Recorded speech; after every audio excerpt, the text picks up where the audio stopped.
Today in WSRH Extra, we'll take a look at this year's Showcase of Schools. Also, how diversity makes us stronger. Plus, the story behind the boys' powder puff this year. WSRH Extra Extra starts now.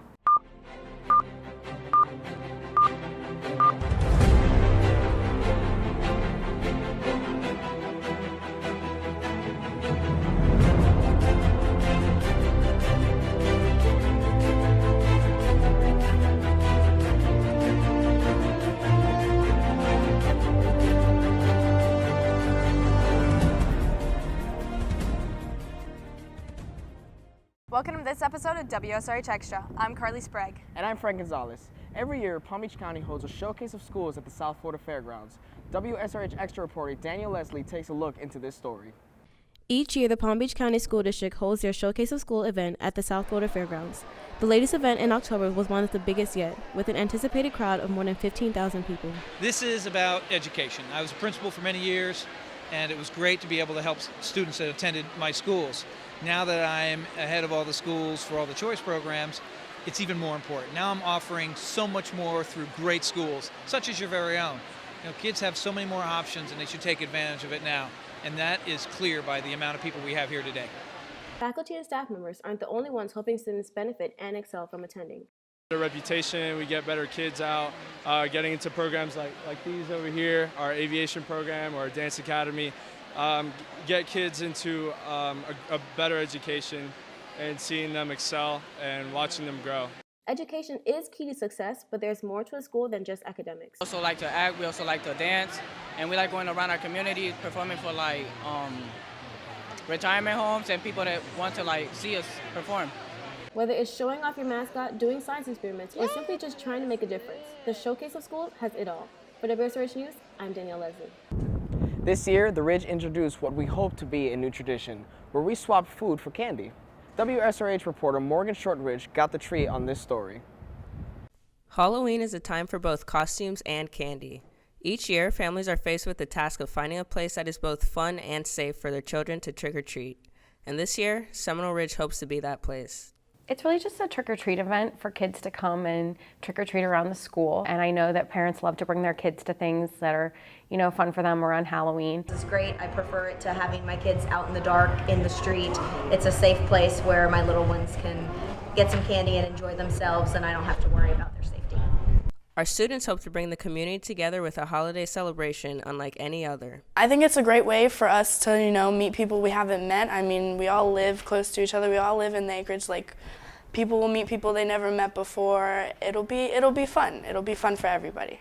And to many surprise, this family fun was inspired by a good cause. I came here because I decided to give some canned food to the kids in need.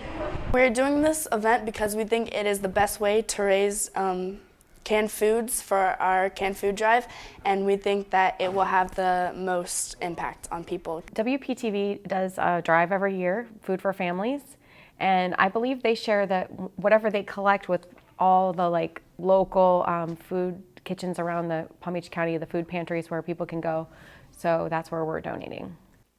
Obviously, the trick-or-treat canned food drive was a success. We hope to have it again at the Ridge. For WSRH News, I'm Morgan Shortridge. Fright Nights is an annual event where you can hang out with friends and get a scare or two. Extra reporter Devin Cloninger shares the experience. Heart racing and palm sweating comes with the spooky Fright Nights experience. Walking through the houses was really scary, but also pretty fun. But Fright Nights is also enjoyable for the workers. I always like to do this. Well, towards the latter part of high school, I knew some friends who were in it, and they turned me on to it, and after a while I did some digging, and I came to the casting call in about 2012, and I've been here doing this ever since, and I've loved every minute of it. For WSRH Extra, I'm Devin Cloninger. Clematis hosts an annual festival every year for people of all ages to enjoy. WSRH Extra reporter Melina Adu has more on this story. Clematis by Fright had everything this year. From ghouls to Scooby-Doo, Clematis made a sensational event for family and friends. Every year, we try to come out for the kids, have a good time. Also we got a challenge. It's fun, try it, get in the spirit. For some people, dressing up is not only for Halloween. I live locally, Hypoluxo, just down the road. I've been here 18 years. And I've seen the Phantom in 3 countries. So I've enjoyed it, and I'll go again when I have the opportunity. And I've worn this costume all over the world. While the kids were running around having fun, the parents were also having their own entertainment for the night. I like your braids. Oh, thank you. I like yours. Why are you here? What are you dressed up as? I am the Corn Pone Sally doll with real bumpkin action. If you pull my string, I dance and sing. For some people, this was only a one-time thing, but for others, it's an every year thing. Like, I come every other year. Yeah, I just come here this time. I try every year, but I mostly do. The costume contest was for humans, but that didn't stop the dogs from coming in and showing off their costumes. So, how you doing today? For WSRH Extra, I'm Melina Adu. As the election is gearing up, we notice more and more things that divide us, and I got the chance to see the strengths in our diversity. In our current time, anywhere you look, anywhere you go, you're bound to come across some form of argument, whether it be politics or racial differences. Regardless of the topic, there is never just one viewpoint. Well, everyone has different views, and some people have a little more extreme than others. Diversity in viewpoints affects all media. The different viewpoints are what make up news. You can get different looks on the same thing so that you can come up with a good solution to problems. However, the different viewpoints aren't always a good thing. Young journalists who attend FSPA, a convention for aspiring journalists, believe this current situation is affecting the media. Some journalists are biased and they have certain opinions, sometimes that reflects in their work when it shouldn't. As well, different viewpoints don't just affect our media, they affect the world around us. There are a lot of people in our country today that don't want to accept that other people have different opinions and don't want to accept that it's okay for other people to have different opinions. But in order to tell a good story, you have to tell all sides of it. You see the other side that most people don't report on. So when you see the other side that most people don't report on, you get to see the whole story other than just what most people view as popular opinion. We as young journalists strive to find and report the strengths in our differences. We are divided, yet united. Reporting for WSRH Extra, I'm Frank Gonzalez. Coming up on WSRH Extra, we see what's going on in sports. Plus, this week's Edit to the Beat. Hi, my name is Shannon O'Sullivan. And I'm Matthew Hernandez. We're here at Nova Southeastern University, where FSPA District 7 is being held for the 2nd year in a row. At this point in time, our country currently has 16 territories. 5 of which are permanently inhabited. But the question is, can people name at least 3? Let's turn the page on this story. Can you name at least 3 U.S. territories? Puerto Rico. I'm gonna say some of those people in the islands. What? Mexico. I can name a few of them. I know that Puerto Rico is one. I think... Oh, jeez. Can you name at least 3 territories that we have right now? I can name 1. Puerto Rico. Puerto Rico is one. Puerto Rico, Guam maybe, and the Virgin Islands. Yeah. As you can see, some of the people here at FSPA districts knew at least 3 of the U.S. territories. While others had trouble thinking of any other than Puerto Rico. Most of the people weren't aware that the territories have most of the same rights as the states.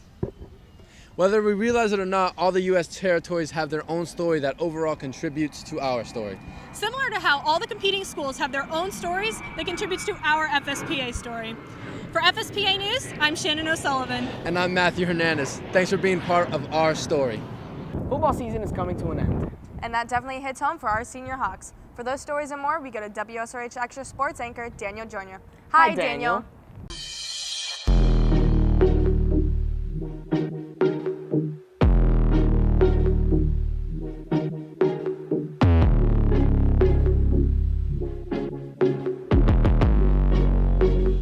Hi guys, we've had an interesting past couple of weeks here in sports.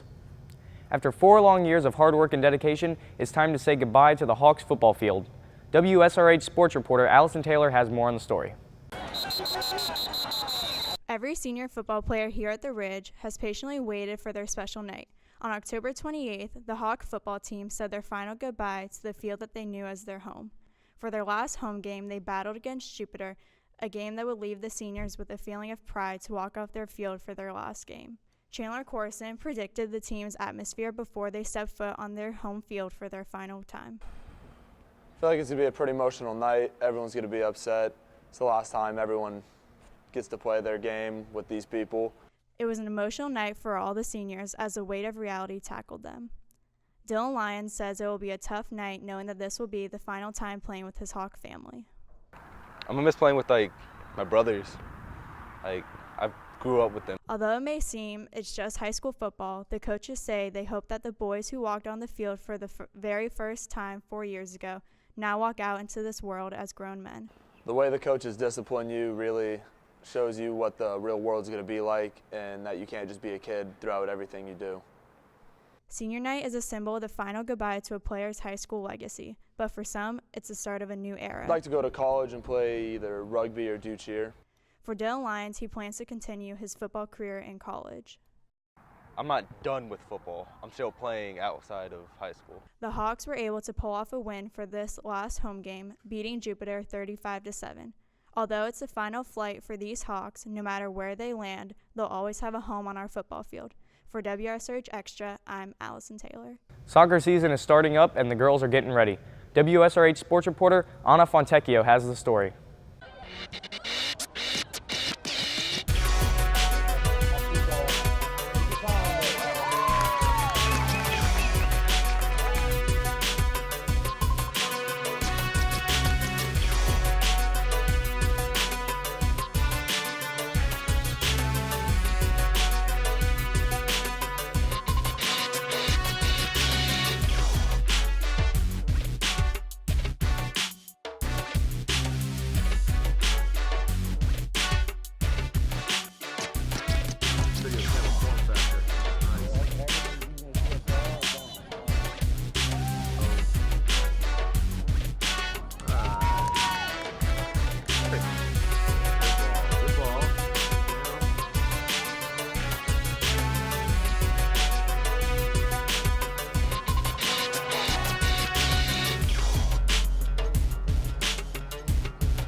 Come out and support our boys varsity football team tonight at 7 at Park Vista. Well, that's it for WSRH Sports. I'm Daniel Joyner. Thanks, Daniel. Well, that's it for this episode of WSRH Extra. If you have any story ideas, please tweet us at SeminoleRidgeTV. I'm Carly Sprague. And I'm Frank Gonzalez. We leave you with this week's Edit to the Beat by Rhiannon Boffa. Baby, pull me closer in the backseat of your Rover that I know you can't afford. Bite that tattoo on your shoulder, pull the sheets right off the car.